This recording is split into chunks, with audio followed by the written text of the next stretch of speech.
that organizations will not give them donations the following year. Now, in May 21st, 2010, demonstrations became bigger, much better people, much larger number of people started to gathering. The Caucasus formed and other people get together, and we had in Taksim in 2010 one of the biggest demonstrations in the history of Adidas.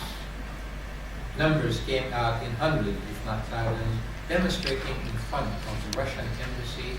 3 slogans were held again: Free Circassia now, recognize the Circassian genocide, stop the association of this. Year after year, more and more Circassians become aware of what had happened to us. More and more Circassians support the right of Circassians to a brighter future. May 20th of 2011, the Georgian Parliament recognized the Circassian genocide. I was there, Iyad was there, other people were there. If you as a Circassian did not see a day in your life, this would have been the day to see when a parliament of a nation, an entire parliament of a nation, stand at the microphone, at the podium, one by one, and they would praise their relations, historical relations with Circassians. And they would talk about how Circassians contributed to humanity, and how they contributed to the Caucasus, and how important it is for them to recognize the Circassian genocide. One parliamentarian opposed the recognition, and he said, if you know Circassians, it is extremely impossible not to be on their side. If you know these Edigas the way I do, it is impossible not to like them. But despite this, I urge you not to vote on this issue because you will create a problem with us, with the Armenian community in Georgia. When the vote happened, this parliamentarian voted in favor of passing the resolution. 96 people voted in favor of the recognition of the genocide. We finished the recognition, the session. They invited us for dinner. The first time in my life I see people who are not Circassian crying over parliamentarians were sitting at the dinner table telling us we would never expect it, we never thought that we would see a day when we will have the Circassian genocide recognized in our parliament.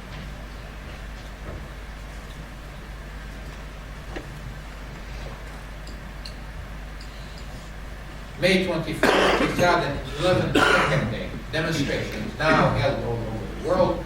The most significant one. Here's the people who tell you that if you do this, you will hurt our people in the Caucasus. Nalchik, the capital of Kabardino-Balkaria, people go on demonstration raising more than 1,000 Circassian flags. Not a single Russian flag is raised. One single Russian flag was not allowed to be raised. We are sitting in Tbilisi, we're getting calls from Nalchik. Can you send us a Georgian flag? So how are we going to send you a Georgian flag to Georgia and you have your demonstrations tomorrow? The guys in Nalchik, they would go and they would paint a Georgian flag and they will hold it in the streets of Nalchik in recognition and thanking the Georgian government and the people for recognizing one of the darkest days in our history, and that is the Circassian genocide. So this had been for me, one of the most significant days also in the future or in the history of Circassian as we talk about today. Now, in terms of the genocide, here we are today, Circassian 2006 until now, we've done all these things. I mean, one nation with its parliament recognized our genocide. We were able to make a presentation in different countries, Lithuania, Estonia, and we have the opportunity to do even in more countries, and we will get recognition, hopefully, sometime soon by other nations. So this would not be played as Georgia have done this for a political reason. Anyone in the world today can look at the Georgian recognized of the Circassian genocide motivated by politics, except us. For us, it's not politics. For us, it's a reality. Without this reality, we would not have been here to begin with. For somebody to come and tell us, yes, there was a genocide, they're telling us, all of you Edigas sitting here today in Brussels, you have suffered a genocide and we are going to recognize it. So for us, maybe the Georgian, it's politics, but I don't think it is.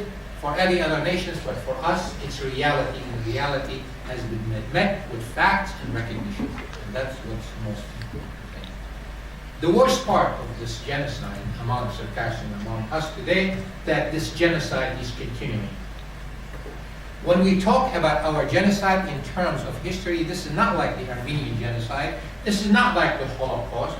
Armenians have Yerevan and they have Armenia. Anytime an Armenian feels that his identity is threatened, you could take an airplane and go and live in Yerevan and get an Armenian passport and travel any place in the world says, I'm an Armenian. So does the Jews in Israel. So does everybody else in this world, except Circassians. One of the most noble nations of the human race today does not have the ability to produce its own passport that says on it Circassian. What kind of a nationality this is? What are we? And here's a Professor Kopke tells you that we have difficulty defining who is and who is not a Circassian. Here we are, 6 million people who all call ourselves Circassians, and the Russians have difficulty defining who is and who is not Circassian. And this is the core of our identity crisis, that we cannot, if we had Circassia today, if we are living in Circassia today, would we have that problem? If somebody today in the United States asked me, what are you? And tell them I am a Circassian, it takes me half an hour to tell them what does it mean to be a Circassian. It's a country in the Northwest Caucasus, it's part of Russia, but it's not Russian. We do have Russian citizenship, but we don't have it, but we don't like the Russians. And it takes me half hour to tell somebody who am I. What kind of identity? So this we have to conquer. This we have to change. And if there is any doubt in anybody's mind that this is our problem, my problem, your problem, please change your mind. It is our responsibility that we go any place in the world and they say who you are, who are you? And we will put our hands in our pocket and we will take a passport, just like I take the American passport today. And we say we're Circassian. And we do not want Russian citizenship. I do not want to become a citizen of a country that slaughtered 60% of my people and kept 90% of that nation in exile until today. I do not want their citizenship. They could keep it. I want my own citizenship as a Circassian. And every Circassian I know here would be fascinated with the idea of carrying a Circassian passport. And if there is one person here who would tell me today, I do not want to see a Circassian passport in my pocket, I'd like to see his hand raised. We are not associated with any Jama'at, Imarat, Islamic fundamentalism and all this baloney that we are serving somebody's need in order to support somebody in the Caucasus, to serve somebody else's agenda, political or otherwise, in the Caucasus. This is a Circassian movement. It is not religious. It is not extremism.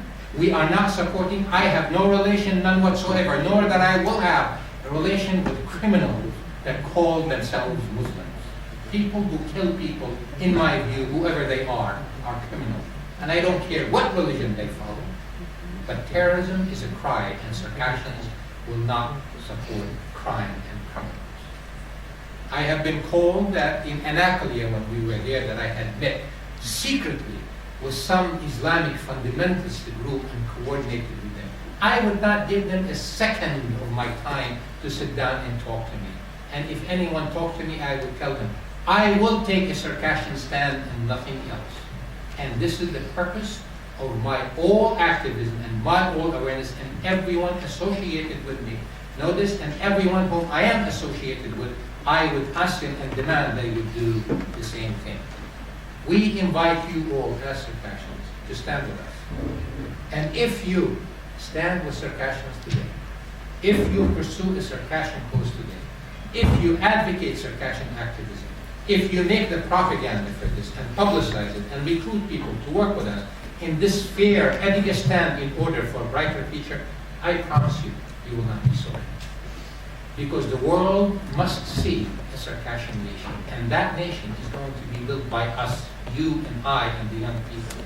And there is a chance for us. And just like the Georgians and the Estonians and the Lithuanians and Latvians and everybody in this world has their nations, we must have our own. If we don't have our own, we will not survive. Not by having organizations, CAFED and CAFDER and CBA and Circassian. This is not going to work anymore. This has served its purposes. We preserved the Qafa, the Halifa, and the Shipsu pasta for 147 years. We don't need to do it for another 147 years. We learned how to make Shipsu pasta. I could make Shipsu pasta. I don't need to learn this anymore. We need to learn something else.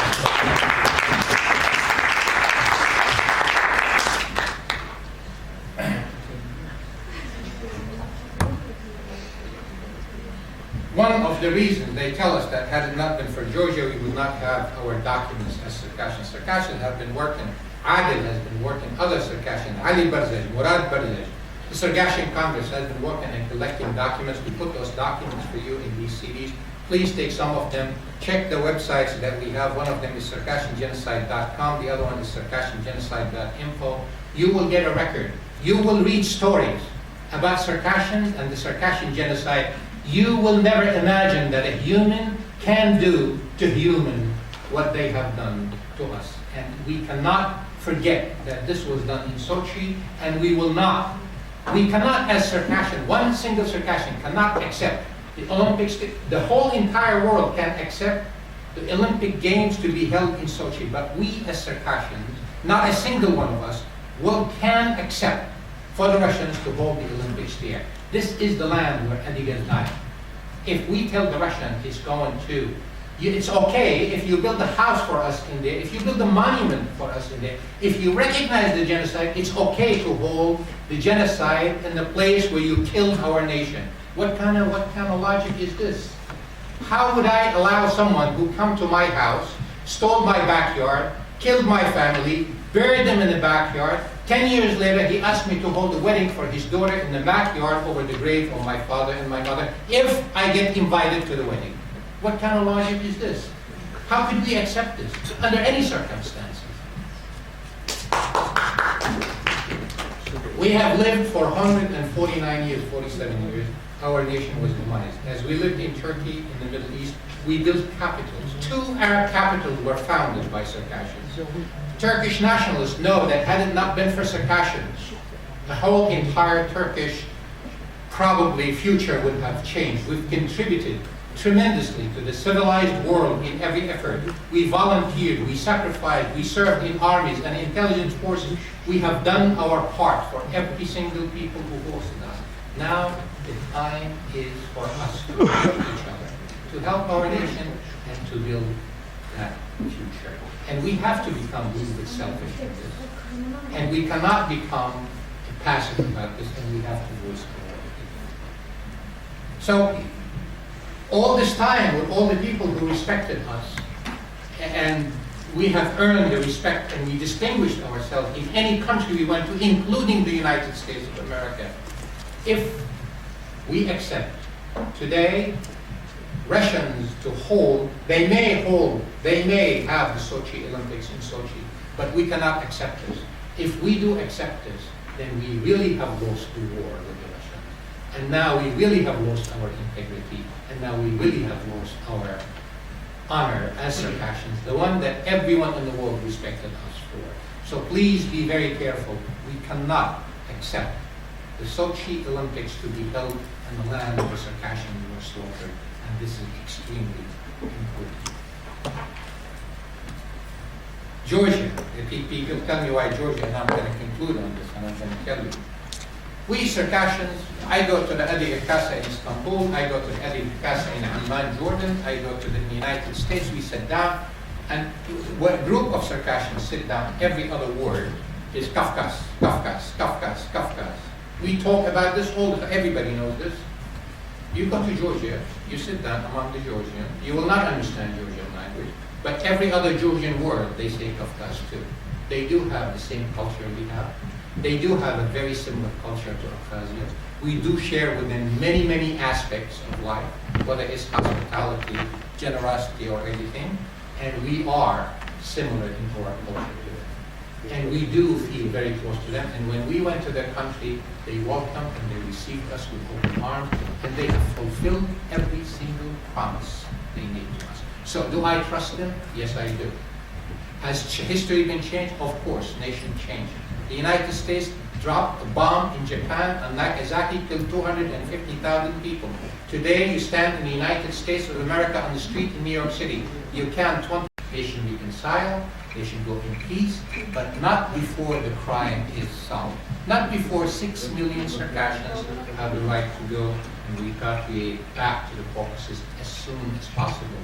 With this, I wanted to thank you for your time and your patience, and I am delighted to have the opportunity to talk.